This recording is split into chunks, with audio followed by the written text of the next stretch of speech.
Hello class 10। हमने पिछले video में कार्बन के एलोट्रॉप्स को डिस्कस करना स्टार्ट किया था।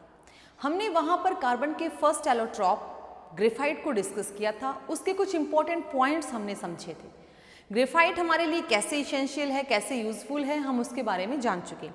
आइए आज हम पढ़ते हैं rest of the allotropes of the carbon. हमारा अगला एलोट्रॉप है diamond. You know it very well, सभी बहुत अच्छे से जानते हैं। हीरा सदा के लिए, डिबियर्स, राइट। इस तरह की ऐड हम टीवी में देखते हैं। हीरे से ज्वेलरी, डायमंड से ज्वेलरी बनती है। सभी बच्चे को पता है डायमंड क्या है। And the third allotrope is fullerenes. Fullerene भी कार्बन का ही एक ऐसा एलोट्रॉप है जिसमें ये केमिकली कार्बन जैसा ही, डायमंड जैसा ही, ग्रेफाइट जैसा ही है, but the physical appearance is different. ठीक है, चलिए सबसे पहले डायमंड के बारे में पढ़ते हैं। डायमंड नेचर में मिलता है बहुत ही ज़्यादा प्रेशर और टेम्परेचर के ऊपर। जितनी कोल माइंस हैं, उन कोल माइंस में से कहीं पर जब हजारों लाखों टन कोयला निकलता है तो कहीं थोड़ी बहुत गुंजाइश रहती है, एक या दो जो है हीरे मिलने की, जिनके साइज काफ़ी बड़ा हो सकता है। ठीक है, लेकिन हम इसको मोस्टली आर्टिफिशियली बनाते हैं। आर्टिफिशियली प्रिपेयर करते हैं कार्बन कंटेंट को लेकर, जो प्योरली कार्बन, जैसे आप ग्रेफाइट को ले लीजिए। प्योरली कार्बन कंटेंट को अगर हम इतने हाई टेम्परेचर यानी कि 50,000 से 60,000 एटमॉस्फेरिक प्रेशर और टेम्परेचर यानी 1873 केल्विन टेम्परेचर पर हम इसको अगर अप्लाई करते हैं तो हम डायमंड को आर्टिफिशियली प्राप्त कर सकते हैं। डायमंड का जो स्ट्रक्चर है वो बेटा कोवेलेंटली बॉन्डेड कार्बन का स्ट्रक्चर है, यानी कि कार्बन चारों तरफ से सिंगल कोवेलेंट बॉन्ड से जुड़ा होता है और इस स्ट्रक्चर को हम टेट्राहेड्रल बोलते हैं। टेट्रा क्यों? क्योंकि ये क्या पूरी कर रहा है, यहाँ पर कार्बन अपनी टेट्रावैलेंसी पूरी कर रहा है by forming 4 single sigma bond. चार सिग्मा बॉन्ड बनाकर यहाँ पर कार्बन अपनी टेट्रावैलेंसी पूरी कर रहा है, तो हम इसको टेट्राहेड्रल कहते हैं। अरेंजमेंट इतना कॉम्पैक्ट है कि यहाँ पर कहीं पर भी थोड़ी बहुत गुंजाइश नहीं है मॉलिक्यूल के डिफ्रेक्शिएट होने की। बहुत ही कॉम्पैक्टली अरेंज्ड है यहाँ पर कार्बन के एटम्स, तो इसी कारण से जो डायमंड है वो हार्डेस्ट होता है। ठीक है, डायमंड की डेंसिटी होती है 3.51 ग्राम पर सेंटीमीटर क्यूबिक। डायमंड का मेल्टिंग पॉइंट है 3930 केल्विन और 4203 kelvin. It's has highest melting point above.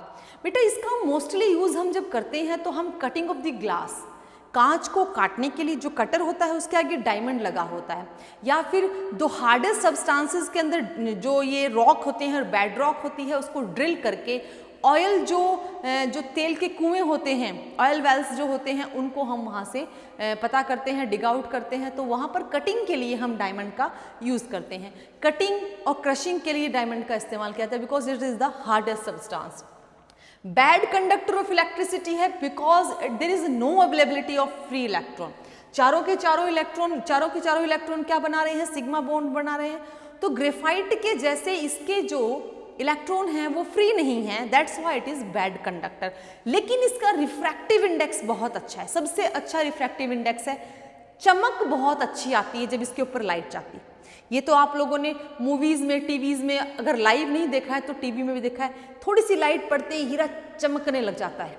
That's why due to its highest refractive index. ठीक है, तो डायमंड हमारे लिए बहुत ही बढ़िया है, बहुत ही चीज़ों में हम इसको इस्तेमाल भी करते हैं। जैसे कि आई सर्जन्स जो होते हैं वो आँखों की जो कैटरेक्ट की बीमारी होती है उसको सर्जरी के ज़रिए जब रिमूव करते हैं तो वहाँ सर्जरी के लिए वो डायमंड का यूज़ करते हैं कैटरेक्ट को कट ऑफ करने के लिए।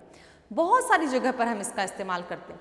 बेटा ये केमिकली कार्बन का ही कंपोज्ड है, लेकिन फिजिकल प्रॉपर्टीज़ इसकी बिल्कुल डिफरेंट है ग्रेफाइट से। चलिए नेक्स्ट एलोट्रॉप देखते हैं, दैट इज फुलरेन्स। ये 60 एटम से, यानी कार्बन के 60 एटम एक साथ जुड़कर बनते हैं, एक बहुत बड़ा रूप है। और कैसा है ये? देखने में आपको बिल्कुल ऐसा लगेगा जैसे फुटबॉल है कोई, ऐसे आप लोग खेलते हो तो फुटबॉल ऐसे ही आपको दिखती होगी, है ना? Just similar to football. ये फुटबॉल यानी कि सॉकर बॉल जैसा ही दिखता है। एटलीस्ट 60 कार्बन एटम यहाँ पर बाउंड होते हैं, लेकिन उन 60 कार्बन एटम्स में से कैसे टाइप, उनमें से 20 तो होते हैं ऐसे 6 मेंबर, देखिए ऐसे जुड़ गए। फुटबॉल में आप देखते हो ना ऐसे 6 मेंबर। अच्छा, और 12 होते हैं 5 मेंबर्ड, यानी कि इस प्रकार का स्ट्रक्चर। यहाँ पर कार्बन होता है बेटा, ये कार्बन है, तो 6 कार्बन है इसलिए इसको 6 मेंबर्ड साइक्लिक स्ट्रक्चर बोलते हैं। यहाँ पर 5 कार्बन है इसलिए इसको 5 मेंबर्ड साइक्लिक स्ट्रक्चर बोलते हैं। These R ring. रिंग क्या होती है? जब 2 किनारे जुड़ जाते हैं तो उसको रिंग बोलते हैं। तो 20 ऐसे रिंग हैं जिनके अंदर 6 कार्बन है और 12 ऐसे रिंग हैं जिनके अंदर 5 कार्बन है। ये इस तरीके से जुड़े होते हैं, देखिए ऐसे, ये गोलाई बना लेते हैं और इसके जो शेप है वो कैसी होती है? फुटबॉल जैसी होती है। ये ऑप्टिकल फाइबर बनाने में इस्तेमाल होता है और डार्क कलर का होता है, डार्क ग्रे कलर का, यानी कि ये डायमंड और ग्रेफाइट के ही परिवार का है। इसके फीचर्स अलग हैं, ठीक है, और डायमंड के अलग है, ग्रेफाइट के अलग फीचर्स थी। तो फीचर्स यानी कि फिजिकल प्रॉपर्टीज, फिजिकल अपीयरेंस बिल्कुल डिफरेंट है, but they are chemically made up of the carbon, इसीलिए हम इनको एलोट्रॉप्स कहते हैं। यहाँ से बेसिक क्वेश्चंस आपके ग्रेफाइट और डायमंड को लेकर बनते हैं और कहीं ना कहीं फ्लोरेंस के लिए कंपोजिशन का क्वेश्चन बन सकता है। So you must read it and you must understand it very well. बेटा आपको इसको नोट डाउन कर दीजिएगा।